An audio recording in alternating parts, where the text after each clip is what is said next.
Okay. 8:30 Pacific time. And welcome everyone to the READ cohort. And we're going to talk a little bit about COVID today. Try to get some information or at least some experience of what's going on out there, out to everybody. First is we have a couple announcements. Warning, I am recording this and we'll put it on the Cloud Vault afterwards. So for the people who couldn't be here, they can watch it later. If you could keep your mic on mute so that we don't get a lot of background noise unless you're talking. Probably if you could put questions in the chat box, we'll have a question and answer at the end and probably between the speakers. So we'll try to give you lots of time to ask those questions, but give people time to talk. And so Lisa, you want to give your announcements? Yeah, thanks, Lynn. I do have a couple announcements. So this group has been working pretty closely with NWCG for the last, I don't know, year plus period of time, and many of the members of this group has been involved with working with NWCG for years, trying to get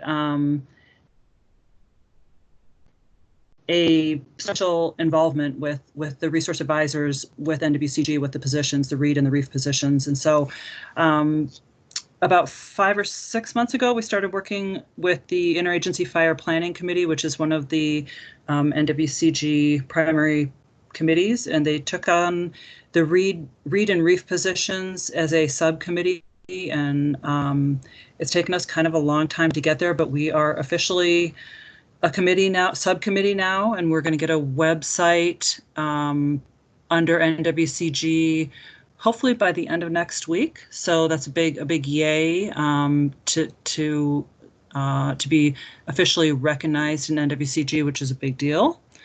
Another announcement is that I was able to upload 3 online READ classes that were completed this spring, and they were each 3 days long, so it's about 24 hours of recordings. Those recordings were they're MP4 files, and I uploaded those onto the Lesson Learned site. A password and a profile to get in there, but it's easy to do that. And when you sign up on Lessons Learned, click on the communities and find the READ community, and then look under the library. And there's not very many files. I could not create a new file, so I just put the MP4 files under folder 2017 training. It's the only file that says training in it, so it's not ideal, but those files are there, and I tested one of them, so they do work, which was another big deal. We've had a hard time finding a place that we could house those recordings where everybody could access them, so that's a big deal. And finally, I'm asking if anybody has a completed MRDG for wildland fire for both managing fire and responding to suppressing fire for the fire management plans. One of the parks in my region is looking for that, and I was not able to locate any on the Cloud Vault. So if you have one, please send it to me, Lisa_Hanson, HANSON, at nps.gov. And that's it for me, Lynn. Thanks. Sure. I just put a link to those recordings in the chat box.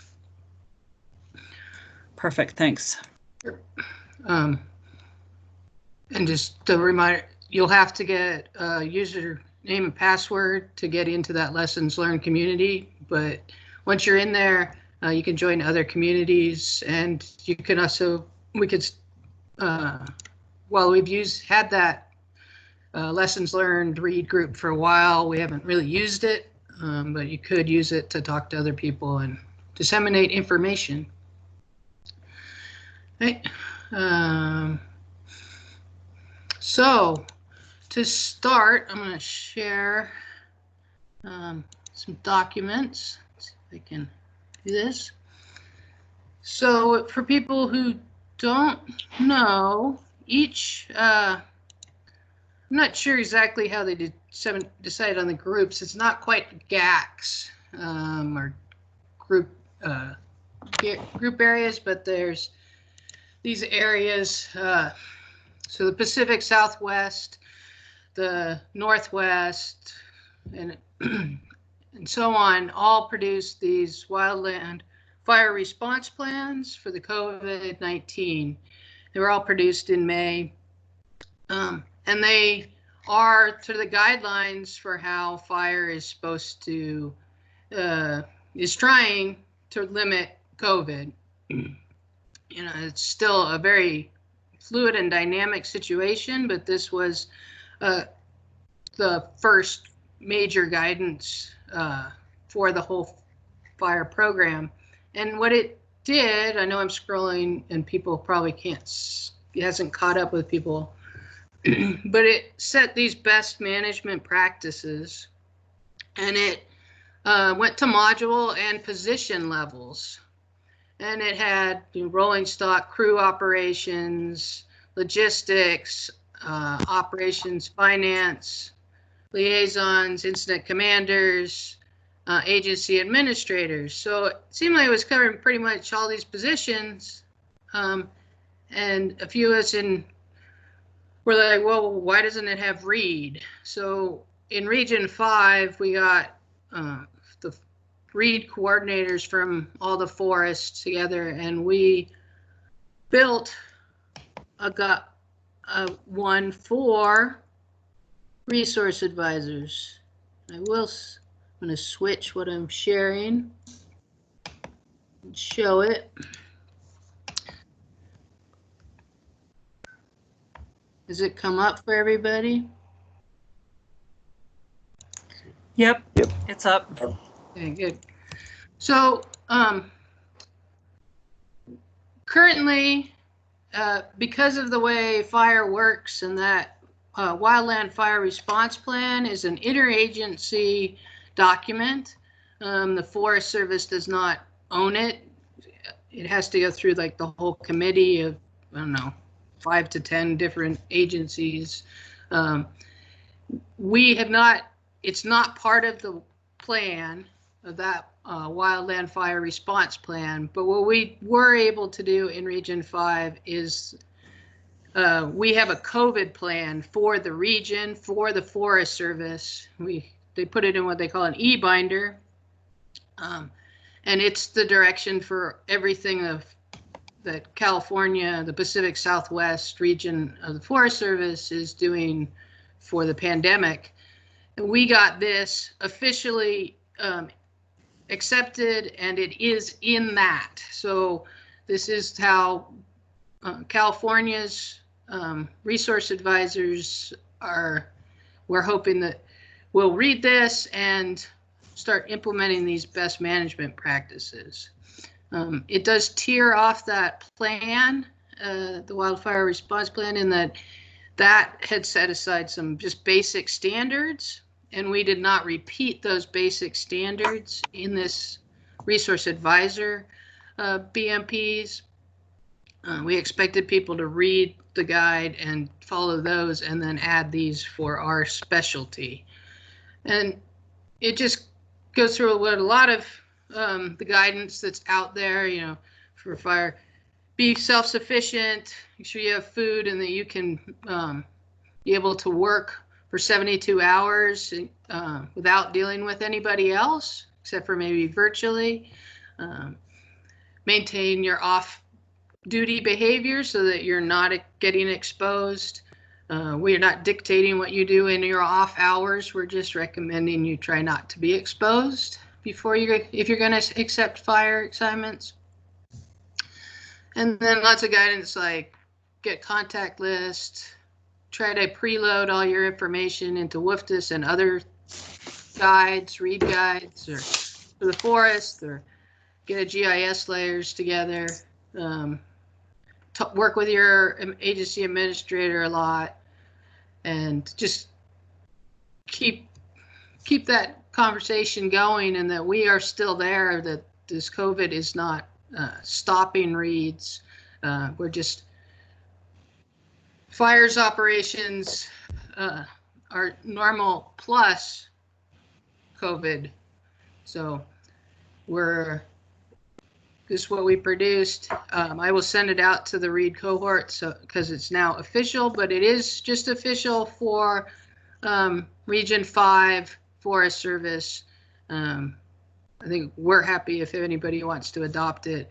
We're trying to work towards getting it in that bigger plan, but that's more hoops to go through and more people looking at it. So we haven't made our way through that yet. So that's what I got. You ready, Nelson? Can I hand it off to you now? I'm ready. I'm ready, Lynn. Okay.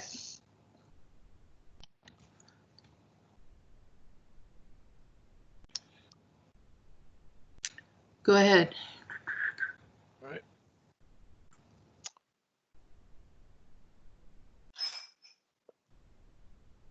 All right. So I'm Nelson Siefkin. I'm the Regional Burn Area Emergency Response and Resource Advising Coordinator for the Park Service in the Pacific West region. And Lynn asked me to come on to say a few words, kind of how the NPS is handling things. I'm really here to learn from you guys. We've had a very slow start to fire season, so Lynn really scraped the bottom of the barrel with me.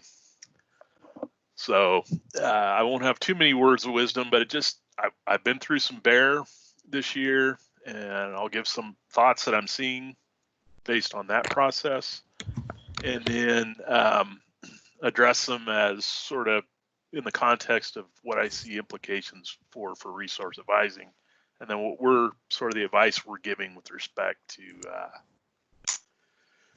our NPS units with regard to how to get ready, and we'll see how well things turn out once we start getting some fires and start gaining some experience.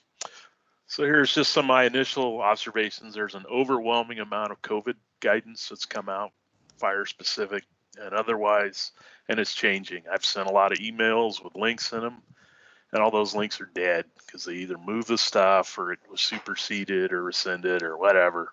So there's just a mess of information out there.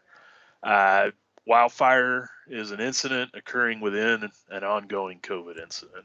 And what I'm seeing at the park level is that the occupational safety officers, and I'm sure there's analogs to those in other agencies, they are engaged like never before. The COVID protocols are in place.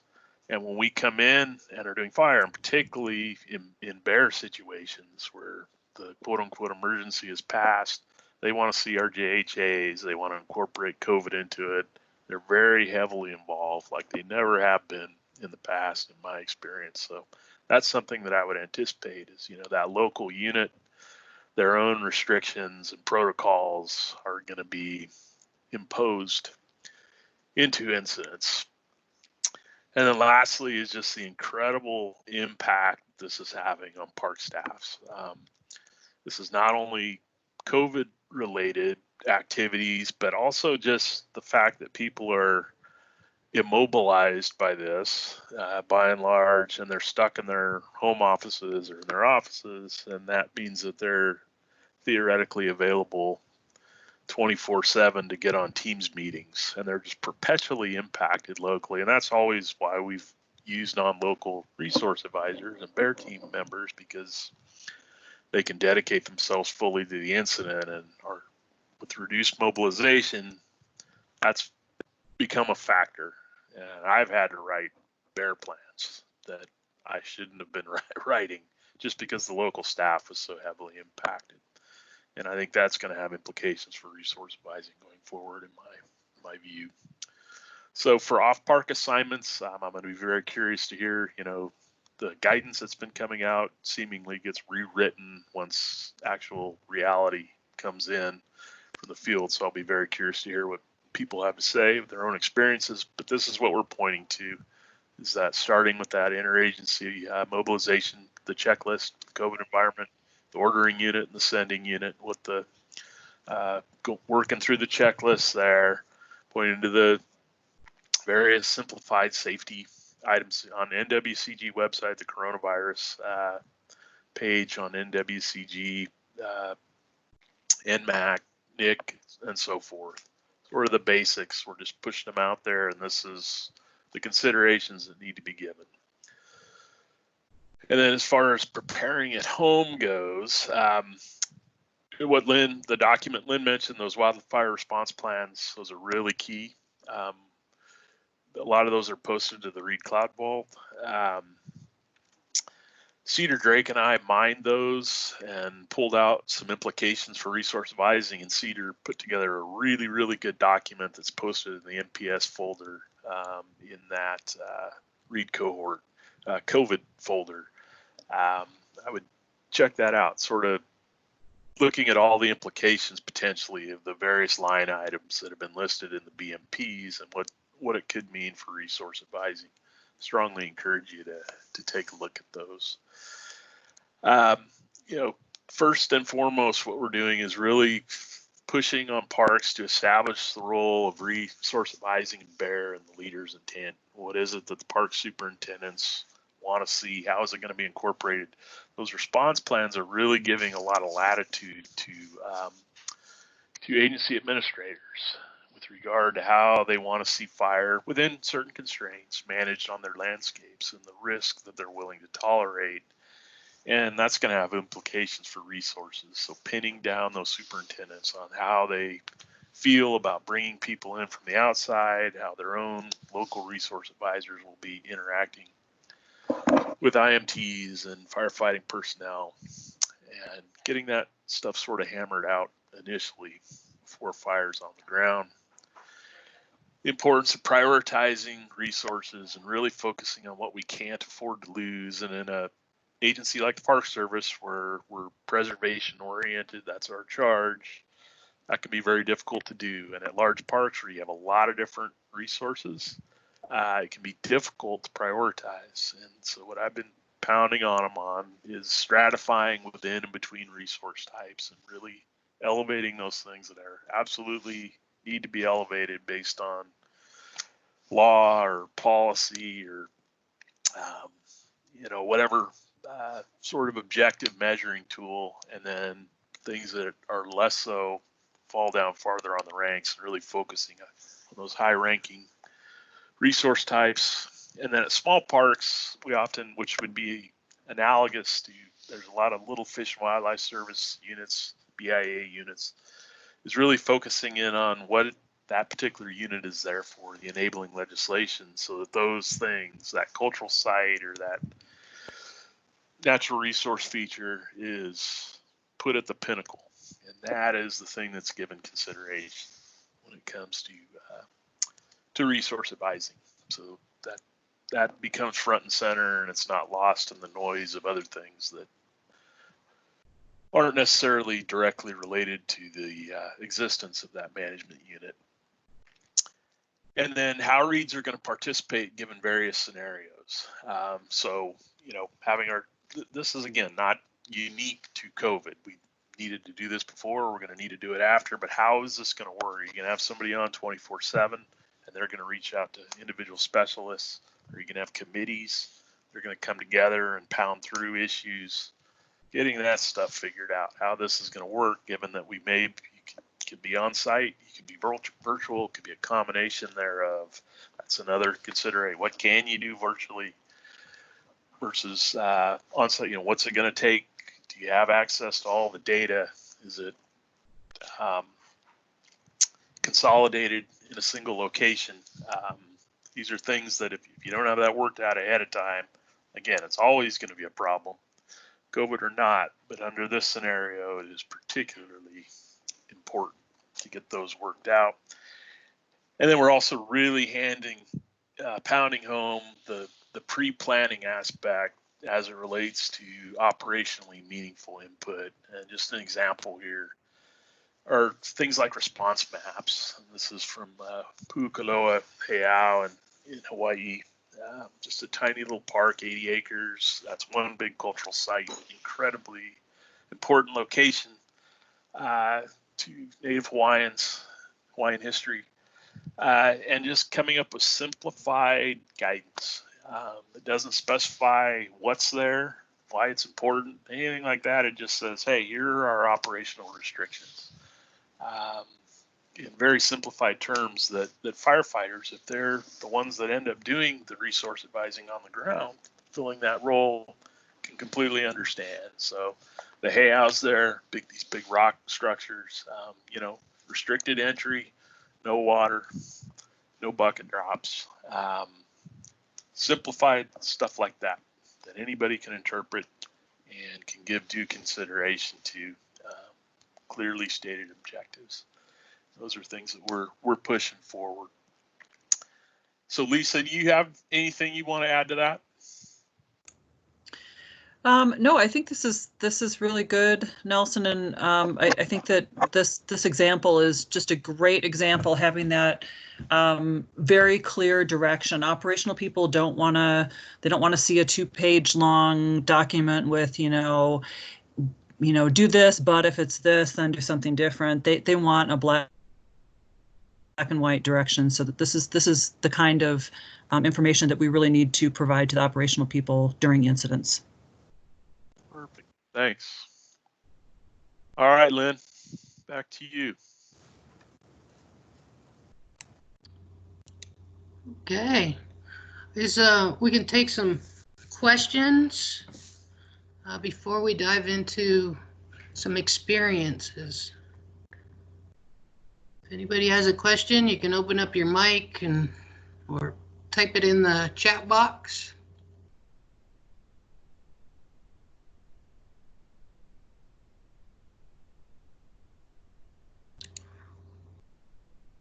Okay, I'm not seeing anything. I did put some documents in the chat box and a link to the Cloud Vault where you'll find the documents too. All right, so we will start. Guess we can. Jason, are you ready to start? Hello? Can you Hey, hear me? Jason. Yep. Yeah, I can start. So I don't have any pictures or anything. No worries. Maybe if you can turn your camera on. Oh, my computer doesn't have a camera on it. All right. It's a government computer. Okay, well then if there is, I don't. People will look at me. Oh, maybe I'll post a picture up. So I will just. Oh, and Jeff just got on.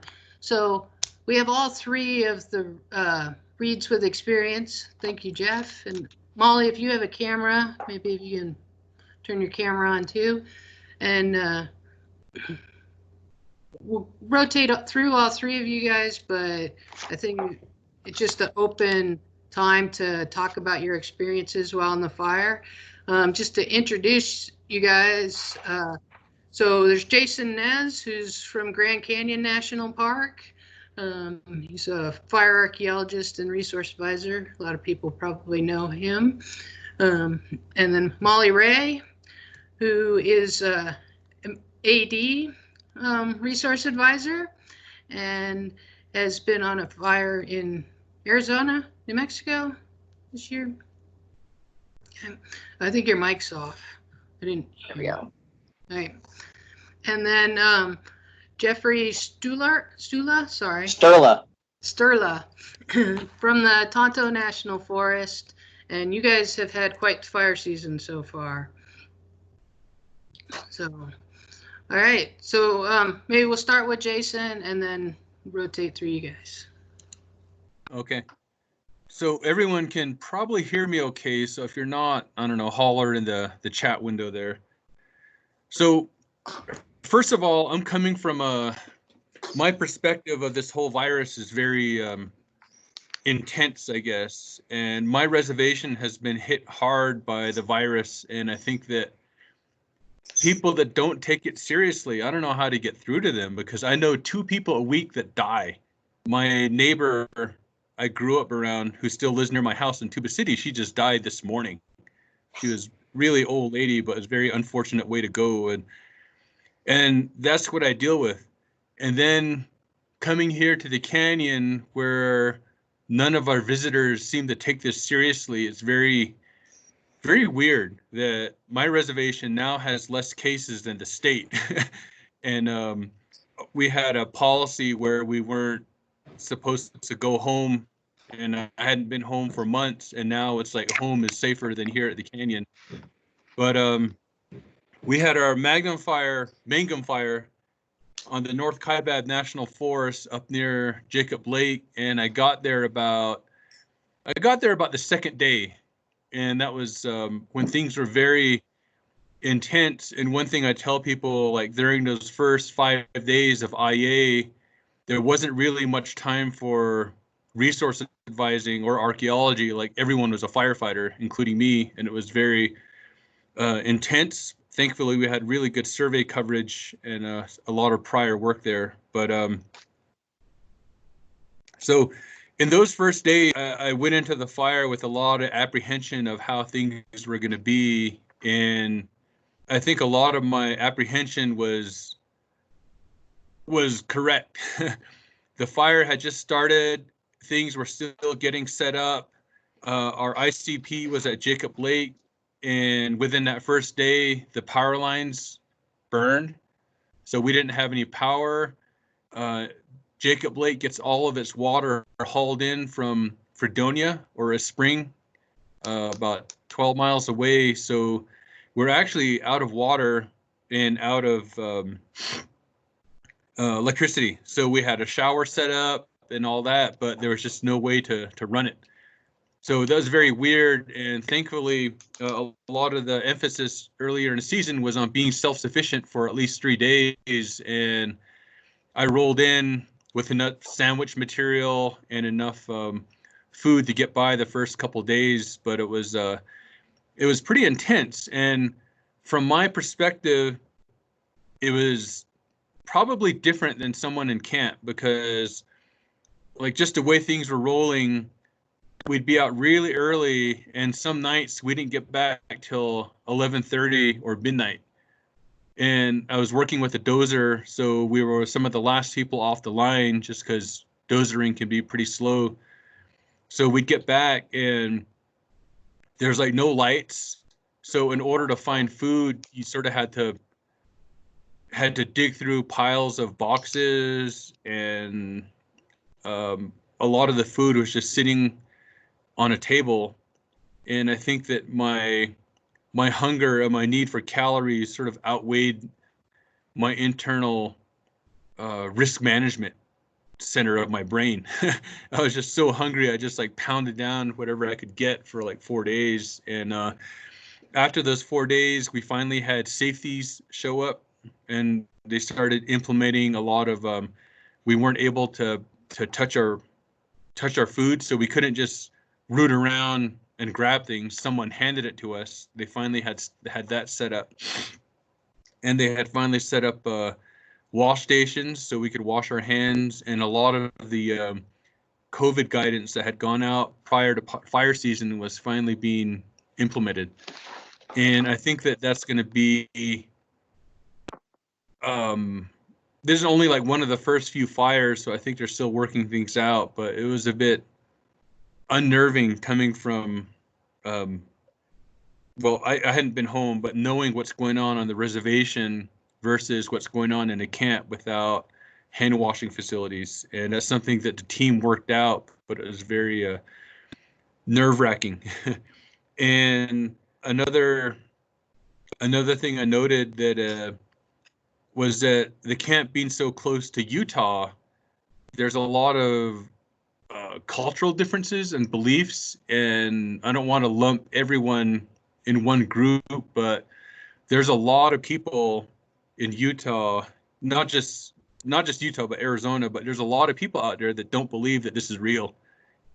So our food and our resources are coming from a place where they don't wear masks, where there's no social distancing in place. And that was something I noticed amongst a lot of the contract crews. and some of the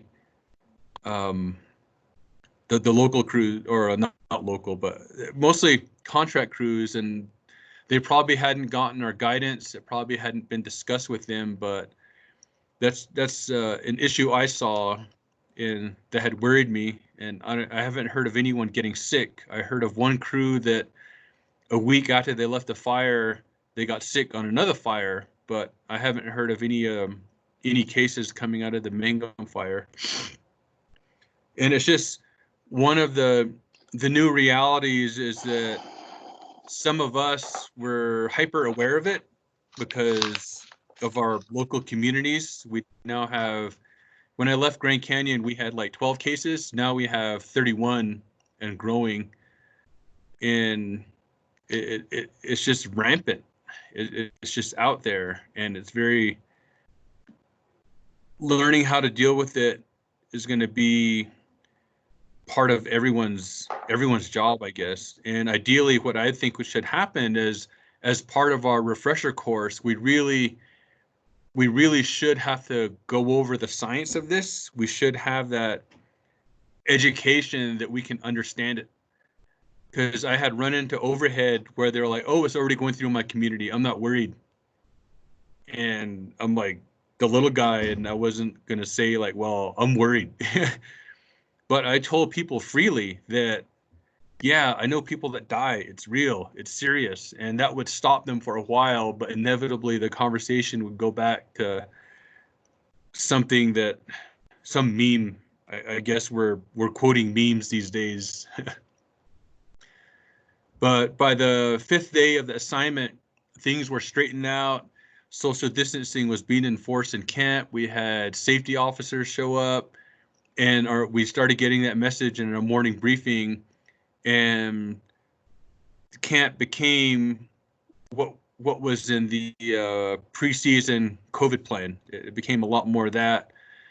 But I was still seeing a lot of engine crews coming in, like the whole crew coming in to eat, and I could totally see how it would be difficult. Like a bunch of people, everyone's coming in for breakfast, even though it's not everyone. It's like 1 or 2 members of like the bigger crews coming in, and with all the overhead floating around, it's hard to tell, like, is that person here as an individual? Are they all here together? Everyone goes to the wash station and they come in not at once, and that some of the difficulties. And talking with the medics that were handing out food, it's like, whose job is it to enforce this? Like, how do we enforce it? And I see around the state, that's a difficulty a lot of retailers are having, is like, is it the police that are supposed to be enforcing it? Is it security? And on fires, like, is it safety? Is it medical? And those are issues that need to be, I think they're being worked out. That's what I like to think. And I think there's a lot of good work going on out there. But my main concern is going to be with that initial attack phase, when things are very up in the air. I mean, just during the first 3 days, like, we spent, every night was spiking out somewhere. We were just sleeping out on the line. And I had all my extra water and everything I needed to keep clean, and had my mask around my neck. Admittedly, sometimes I forget about it, but I've been really good about it, and it just hangs around my neck when I need it now, and even leaving my office here at the Canyon. So that's sort of part of my observation. It's all over the place, but at the same time, I think that was the way it was being addressed, was sort of initially all over, and then we had consistency. I don't know how it was on other fires.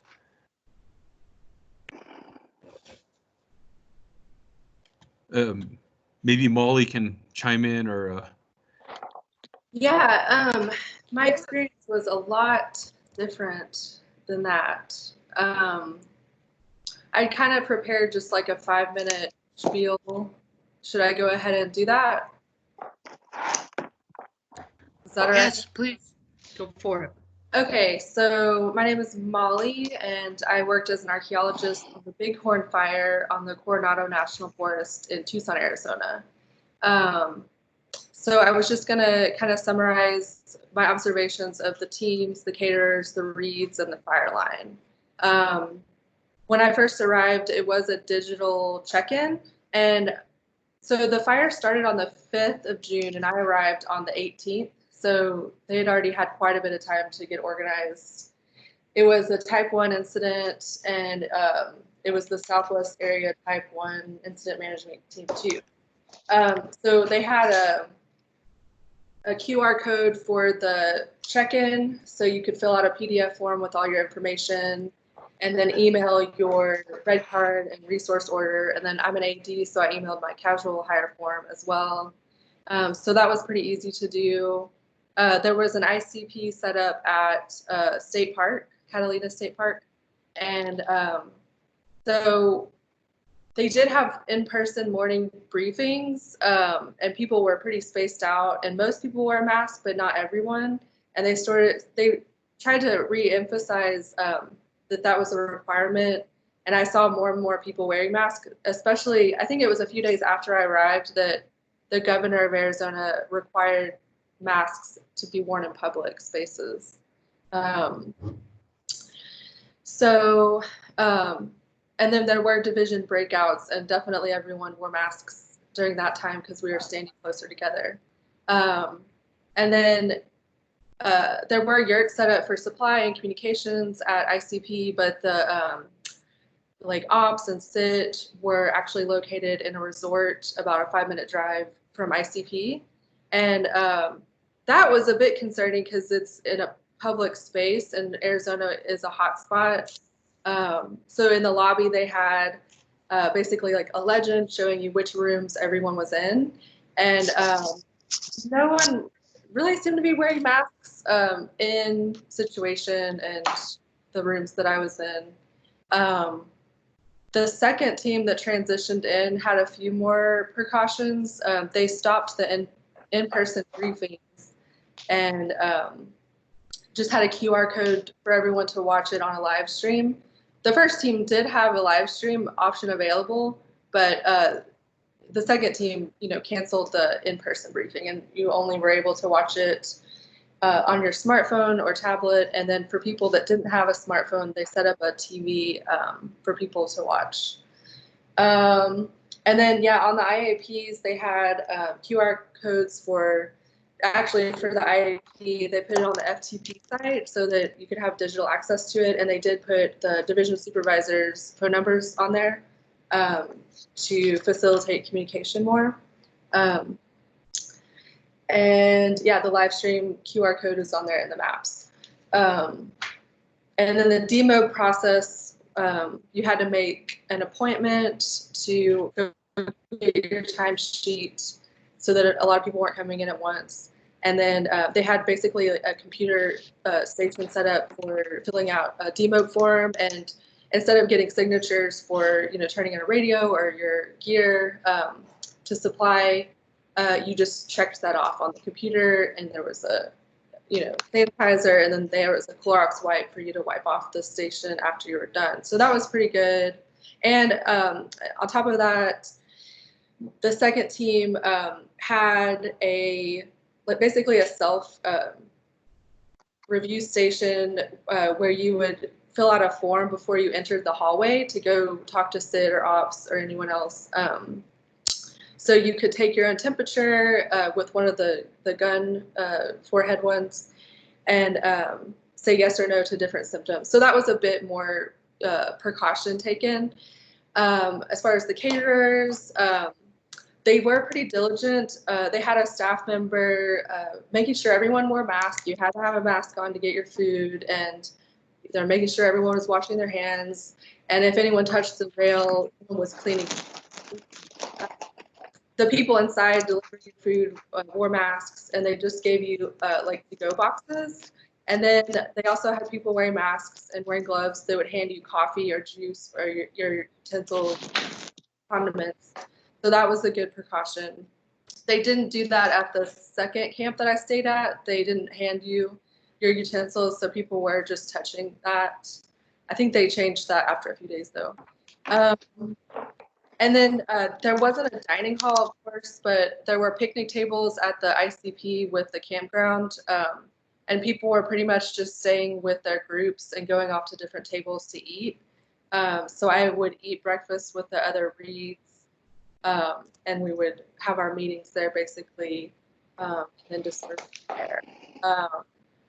Most of the crews were spiked out in different areas. There were lots of different, there was one main campground that a lot of people were spiked out at.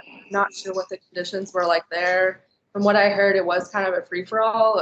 They just left boxes of food sitting in different places in the IAP for people to pick up. So that's the teams, the caterers. The reads, there was one lead read, one lead arc, 2 other fireline arcs, and myself that were all meeting at ICP. And we would attend the morning briefings when they were in person still. And we would get breakfast together and sit at a picnic table and discuss our plans and share information there. And then we were attending the night ops meeting, and that was pretty much the end of our day. And then you would just process your data by yourself. There wasn't an office space set up for the reads. There were also 2 other reads spiked out and 1 office support read. And then as far as the fire line, no one wore masks. And there was still a lot of use of dip. And so that was my main concern was, people were spitting even when you were talking to them. So I just tried to maintain distance and wear a mask. But yeah, I didn't see any use of masks on the fire line. And I did run into safety officers, and they didn't seem to be implementing that. So that's pretty much my experience. So I'm an AD out of Saguaro National Park, but during this COVID time, I've decided to live with family in Arkansas. So I'm actually in Little Rock, Arkansas right now, and they had to fly me to the incident. And so that was a whole other risk factor. So I flew there, flew back. I got a test a few days after I got back, and I tested negative. So it was a success for me, but it was a lot more organized than Jason's experience. So yeah, I'll leave it up to Jeff to now share his experience. Thanks. So really quick, this is Jason. Can I chime in real quick? So I had a late medical appointment, and I'm like, my mind is sort of scattered here, but I just want to mention that as the assignment did go on, we did start falling into the guidelines that I had a copy of the COVID guidelines that were given out during the preseason, and we're having radio briefings, and our division breakouts were just like the engine bosses. People were keeping their distance, and that when I did go to ICP, there was medics checking temperature, and every morning we had an online COVID questionnaire. But there was a couple times I had to go in a Kanab to get like new tires for my truck, and it was just like they had a rodeo in Kanab while we were on our fire, and it was just crazy seeing so many people without masks and in the stores and all that. And yeah, it wasn't there. I think, I don't know if anyone else has been out during the IA phase, but I think that it's just typical of that craziness, but things did get straightened out. Great. Thanks, Jason. Well, we can circle back at the end. I want to give Jeff his time now. Go ahead. Morning. So I've been out. We've had 3 type 1 incidents on the Tano since the end of May. So been out on all of them, and I can see there's been a change with COVID through the incidents and with the IMTs. So just, I'm just kind of going to share some observations like Molly did. The first, when we went out in May, we were at a school, and it was kind of like your traditional fire camp, ICP, sleeping in the school. Briefings were normal. Everybody kind of gaggled up in the morning and did it that way. And every incident I've been on, there's been COVID outbreaks. So every time there's a COVID outbreak, then everybody kind of stops and figures everything out. So I've seen briefings change from tape on the ground to everybody standing on a X that's 6 feet from the other X to now they're pretty much available on Zoom, which is good, but it's amazing how often these Zoom briefings are screwed up. Either they start the feed late, they change the time and don't tell anybody. But, I think the last week, I think I caught 3 briefings, so that's frustrating. And then one of the challenges that comes with that is the breakouts afterwards. So, trying to track down divisions and kind of getting the plan for the day. So you got to be pretty proactive on that and heads up on organizing that. I do like the briefings on the Zoom, and that cuts the group down to a fraction of what it normally is. So, but it's just challenging making sure you have the right link, or they haven't changed the link, or they haven't changed the time. So just kind of a heads up on that. We had our ICPs at casinos, which probably not the best place to have them. They were certainly convenient locations, and the facilities were top notch. But it's a public place, and people are drinking and gambling, and it was pretty common to have somebody come walking through your workspace, drinking a tall boy Coors at 9 a.m. So just, there's an extra element of the public to consider. We were in hotels, which was nice. The hotels you had to elect if you wanted your room cleaned. So most people just said no, and you had your quarters for the duration of the incident, which was cool. The caterers, similar to what the others said, the caterers just kind of hand you your food and you're off to eat on your own. There's nowhere to sit, but basically everybody would just get their food and find the closest place to eat. So we worked with this concept of a unit of one, and so our read group is a unit of one, but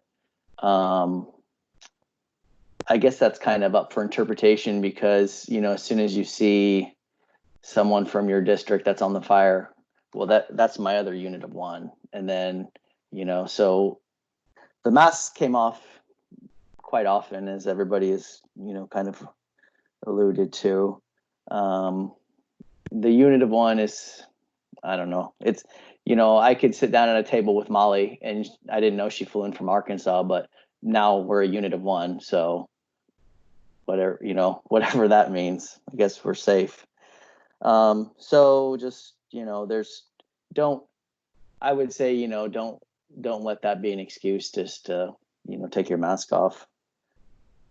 The contact tracing was always done privately with zero follow through. So if I was working on a division and I was told that there was an outbreak with a crew on that division, they would not tell you who it was, obviously for HIPAA reasons. But I mean, if I came down with it, I would want everybody to know, because I have little faith that this contract tracing is 100%.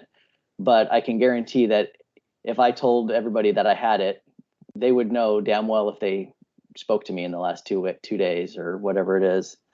So, and then there was no follow through. So you were just kind of waiting to hear, who it was, or if they tested positive or whatever. But that never came through. And that was pretty frustrating, because there was never any peace of mind. So I don't know what to do about that, but just it happened every fire I was on.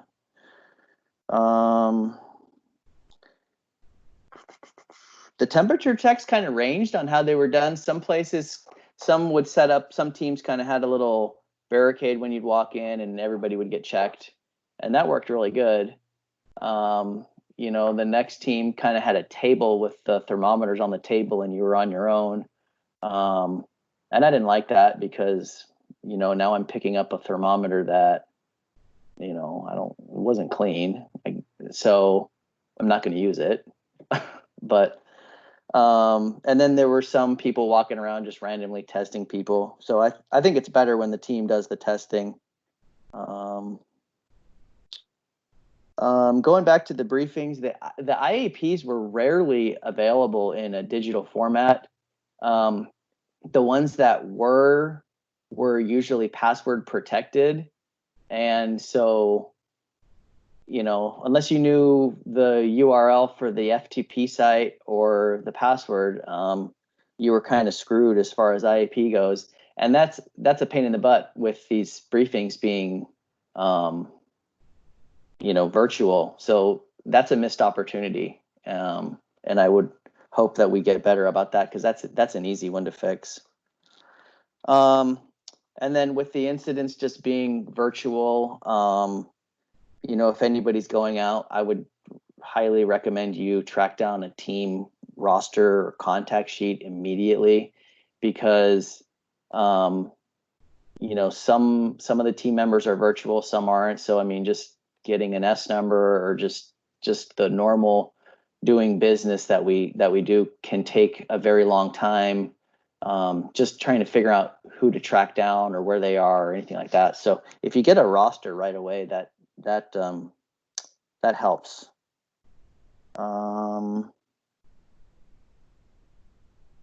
That's kind of all I had. I will just say that it's, you know, it's high risk. So, you know, there were some people on the fire that, you know, were very frustrated with COVID and lack of precautions. And I would just say that that's not a good place for you to be if you're concerned. So, you know, for what it's worth, anybody have any questions?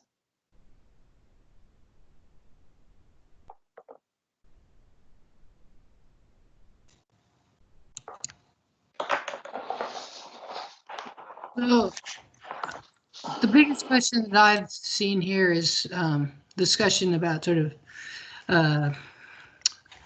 not taking the assignment, turning down the assignments, or and showing our leadership in how we act. Is before letting you guys help answer that, I would like to just, from my perspective, we still, just like any other fire assignment, have that right. There is the declination of assignment in your pocket guide, in your fire guide, and that you should take that. If you feel uncomfortable, you should decline to be in that situation and speak up if people are doing things that they don't have their mask on and you want their, you don't feel comfortable with that. We should be speaking up and showing our leadership and showing where our boundaries are. So that's just my 2 cents from being a lead read and being, we need to do what's right for us and not bow to peer pressure when we don't have to, or we shouldn't.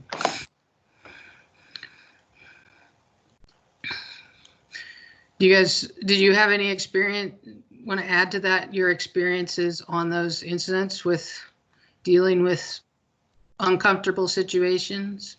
Hey, Lynn, this is Jeff. So there were some district folks, some of the ologists that, you know, are critical for that, you know, corporate data piece to our puzzle, who didn't want to come out, which was, you know, great. But there's that extra layer of communication then with them being virtual. And so looking back, I could have probably set up little time blocks to visit with people, to have updates, to collect data, to ask questions. And I didn't do that. And instead, I just got hundreds of emails all day long. And so that's something I'll do next time. Yeah. And Jeff, I totally agree with that. There's too much information flying around out there on incidents or not on incidents with the COVID stuff. But I think that, Nelson was really trying to emphasize that pre-planning effort. And I know when you're going off your home unit, there's not much control that you have. But I'm just really hoping that all of the reads go back to their home unit and try to get their home unit prepared for those incidents, because I think that there's a lot of pre-planning that we can do.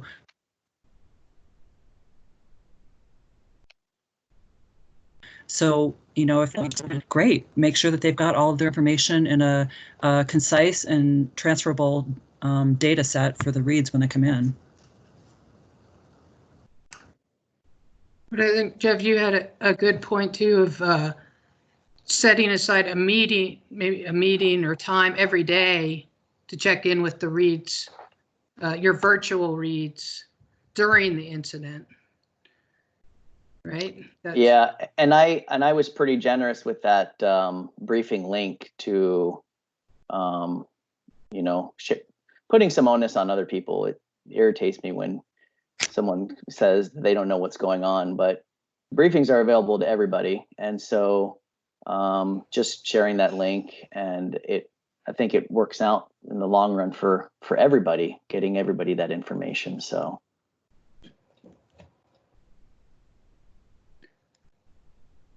So I have a question. Did any of you work with, so you have your local specialists, did they just work in like were they officially full-time assigned as like a virtual read on the fire? Or were they just sort of the normal, hey, we'll check in with you as we're going through and you provide us sort of hit and miss, and they're still doing their day job? So for me, the lead arc was the district archaeologist, and he was fully assigned to the fire. He had reached day 14 pretty much by the time I arrived, and then he took 2 days off and came back, and he was still fully assigned to the fire, but he wanted to go back to kind of regular hours. So, and then the 2 other fire archaeologists were seasonals on that forest.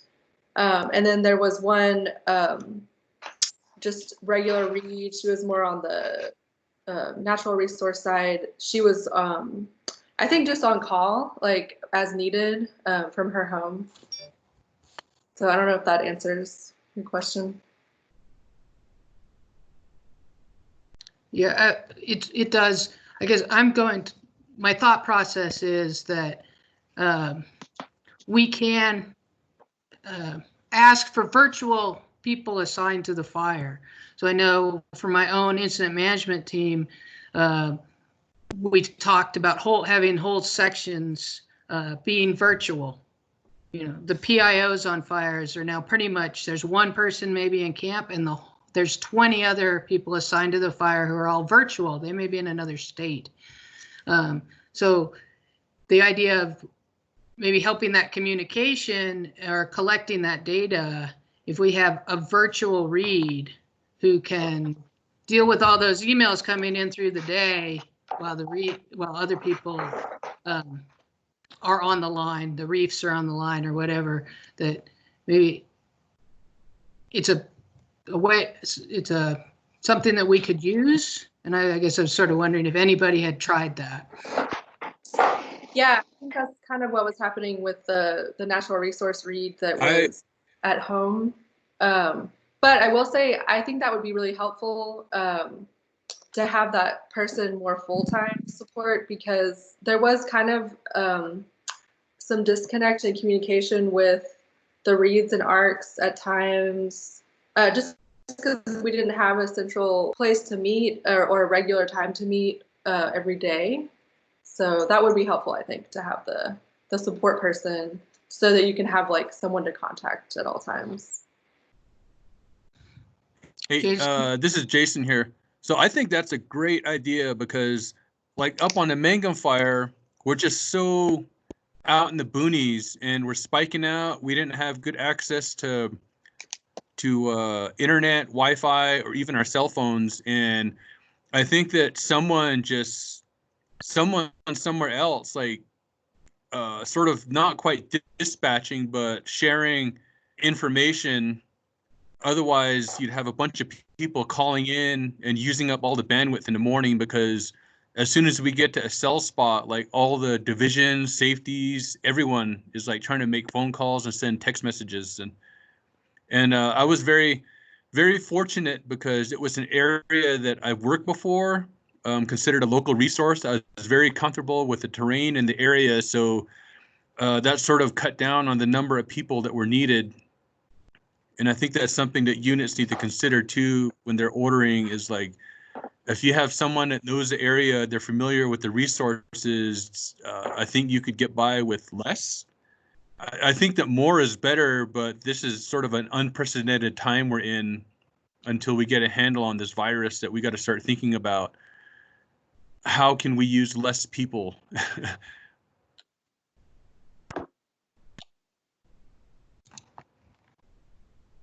Hello? Yeah, no, that was great. Thank you, Jay. Okay, yeah. Jason. Yeah. So we're right at 1 minute over now. But if the speakers, I know I'm available to stay a little bit longer. If more people have questions, we can continue on for a little bit of a question and answer. So let's open up if you want to turn your speaker on or your video if you're going to talk so we can see you, or type something into the chat. So one thing I recommend now for people going out on assignments is grab a headset. A lot of my communication with our lead read was sitting in the truck and talking on my phone, and I'm taking notes. And if anyone has worked with me, you'll see that my truck looks like a homeless guy was living in there. And now even more so, because like I'm sleeping in the back, I'm sleeping away from camp. I'm not gravitating toward my crew, which was up there. And that's my instinct, is to stay with my crew, my engine crew. But it's like, it takes a lot of self-discipline, because humans, we want to be around other people. And now we're faced with like, I need to keep my distance. And thankfully, I'm pretty antisocial to begin with. So I'm really good at staying 6 to 10 meters away from people. But even now, it's more important. And when you take care of yourself, you take care of the people around you. And it's really tempting to run into town, go to a bar when they open up, or eat in the restaurant. But the way I see things is, I want to work, I want to stay safe, and more importantly, I want to keep the people around me safe. So I keep myself from doing the things I want to do. And that's sort of hard, but it's something that everyone should consider if we want to keep working during this pandemic. And consider the risk. I mean, if you live with someone that has a medical problem, you might want to consider declining assignments. And it's not a mark against you. No one's going to hold it against you. But if you want to keep healthy and keep the people around you healthy, it's something to keep in mind. And also, like, are you prepared to self-quarantine if you were exposed? Like, are you ready to stay home for 2 weeks straight? Do you have the things that you need?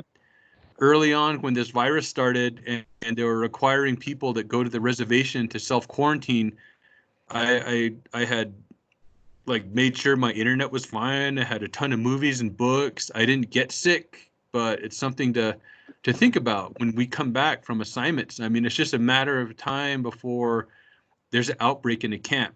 And whether we're sick or not, or showing symptoms, we have to self-quarantine.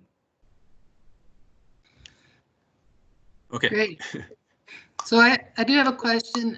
Did any of you guys have experience on your fires with tribal monitors or liaisons this season so far? No, there weren't any cultural specialists or conversations with tribes that I knew of. So Jason here.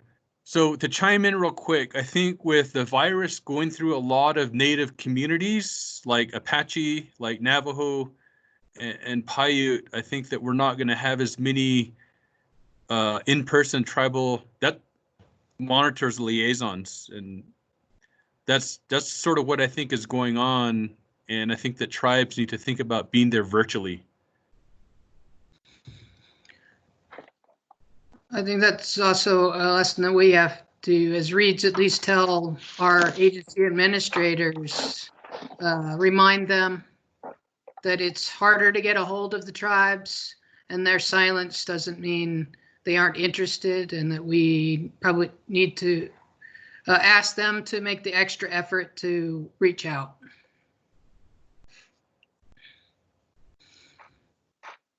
Hey, Molly, Jeff, and Jason, did you feel you had enough on-site resource advisors? And if you didn't, what would have been the viability of getting more given the larger circumstances at play? I think I had fairly adequate help. You know, the bushfire was just about 200,000 acres, and we did that in like, I didn't even get 14 days out of it. It burned pretty quick. But we probably had 12 people throughout that duration, and some were militia, some were, you know, district folks that kind of helped out here and there. But I felt like I had really good support, and I worked with really good people. So that was my experience.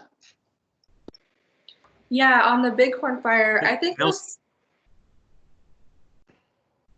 on the Bighorn fire, I think the staffing was pretty adequate. During a regular season, maybe we could have used 1 or 2 more reeds, but a lot of the people responding had been on the force for 20 years. Like, a lot of people knew the place really well. So that, in addition to, there wasn't too much dozer activity, and so there weren't sites really impacted too much by the suppression as far as on the archaeology side. So yeah, I think it was pretty adequate. I know that the lead read had tried to order more, but couldn't do that because of COVID, and I got 10 days out of it. I know that they were trying to send people home as fast as they could. So, yep. Yeah, Jason here. So I think that every fire is different. And for the Magnum fire, it just worked out that I was the only archaeologist read on my side of the fire. There was dozer work, but since I was present when the dozer work was going on, and based on our survey coverage, it worked out that there wasn't much, we didn't need any more reads. And I think after those first 3 days, it was probably not a place for a trainee. It was pretty intense. But to go back to that question, I think there was enough reads for the Mangum fire. And I think that everyone around the country is sort of thinking really hard about how many people they call in and where they're calling them from. Great, thank you. And Nelson, I will add just an experience. I don't know if he's still on, but Freddie from the Angeles. So the Angeles National Forest had a fire over the 4th of July weekend, and they did not have enough on forest reeds, and they were UTF. Their order got UTF'd within, an hour, really quick. They did not have enough people, and so they are now seeking about how can we get more reeds, local reeds trained. more information about that will probably be coming out soon. But UTF means unable to fill. Nothing out there for people. So. Yeah. So if I might chime in too, not to diminish or talk down on anyone, but having a local read with experience, it can be worth one or two out of area reads. And like if I went to someone else's area, they'd have to spend time, even a little bit of time, like teaching me about the area, getting me used to areas. But in my own, the Kaibab and the Grand Canyon, like I'm pretty comfortable here. There's plus and minuses to both sides. So, all right. Any more questions? Lynn, it's Molly here. I just wanted to add another thing. I did bring my own gloves and a lot of disposable masks. I had a reusable one, but I just wanted to use a disposable one as much as possible, just to keep it clean. I know they had masks available there, but I would highly recommend getting your own masks and gloves to bring. They did have hand sanitizer too, a lot of it. So I had all of that. I used gloves as much as I could, because I did have to use, the facilities at fire camp, and yeah, that was kind of scary. So that's all. Thanks. That's a good I point. think they're scary even during good times. Yeah. And just I found a place where I bought a Nomex mask made out of Nomex. So just incidental stitching. It's a small woman-owned Nomex place. They do Nomex masks. I don't know of any other ones, so I'm not necessarily saying they're the best or the only one. They just happen to be the only one I know. So. Hey. Yeah, I think all of this is going to come down to firefighting resources, taking this seriously, becoming educated on the issues, and having the self-discipline to take care of themselves, because when you do that, you're taking care of everyone.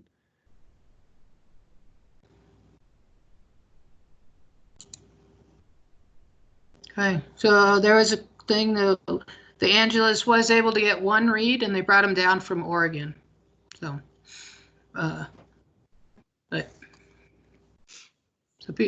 from Molly and other people, they are, we are transporting people from a ways away to get to fires. So that idea that, no, we're not going to take any reads from outside the area, I think we've crushed that idea.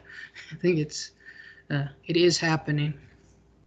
Okay, there's some other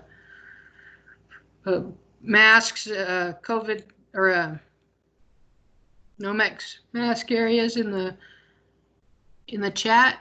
Electric wild rags too. So, yeah. All right. Any more questions? I'll be silent for a moment if anybody wants to speak up. So one more thing too, Lynn. At least out here in the preseason, they're talking about everyone getting their own, using their own vehicles, rentals if they have to. And I think if anyone's getting an assignment, like be ready to be self-sufficient. I mean, not just food and sleeping in the back of your vehicle, but bring your own water for cleaning, bring your own soap, and that's just the new reality. I mean, even with all this COVID going on, I was still seeing the firefighters come in just absolutely filthy. Like I'm sure you've all seen it. People that don't wash, people that don't clean their hands or their faces, and I saw a few of those. And I think that part of firefighter culture has to change, or now's the time to have that change. Yeah. So there's so Clayton asked the question, and maybe Clayton, you can turn on your mic and talk about your experience, but he was asking about reeds being attached to crews, and is that happening? And then he says he was assigned to a crew on one fire. I have not heard that, except for maybe spiking with the divisions. So you're not going across division boundaries to. He's got no mic or video. So if anybody else has experience with that, being assigned to one crew as a reed. I think that as part of our what we do traveling between divisions, in my experience, like I keep my contact to the crew leads or the divisions, and I think that we're pretty good about keeping our distance from people. And I just sort of assign myself to the dozer for just so for accountability, so people would be able to keep track of me, and that's just how it worked out.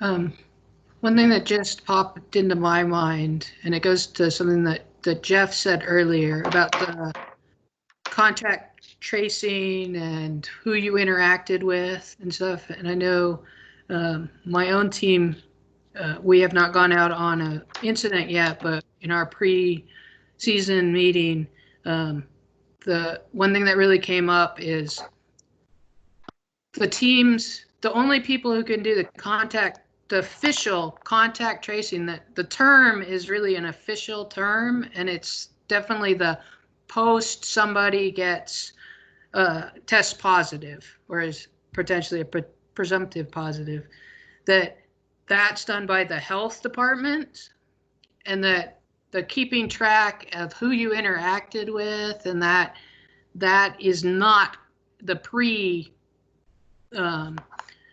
testing is not contact tracing. So you are sort of responsible for your own. At least our team talked about keep side notes, keep your own notes. And I think, Jeff, you talked about it, just you want to know who you've been in contact with, so you know your exposure. And then also, if you are test positive, you can hand it off to the health department so that they can start their contact tracing. So it'd be good in your field notes, be talking about, these are the crews I interacted with.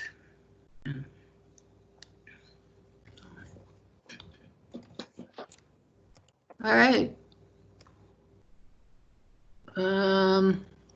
Some questions about AD hiring. I would say let Nelson and Jason talk to that, and maybe talk outside this call about AD hiring, and still, if people can still get on. I think we're done with the COVID things, and I really appreciate Jeff, Molly, and Jason talking about your experience. A lot of good feedback on the chats, but thank you very much. Really appreciate it. And stay healthy. Everybody else, stay healthy. And don't forget, you don't have to take the assignment if it makes you uncomfortable. Well, we'll put the recording up and send out a link once it's up on the cloud wall. Have a good morning, everybody. Thanks, everyone. Thanks, Len. Thank you. Thanks for sharing.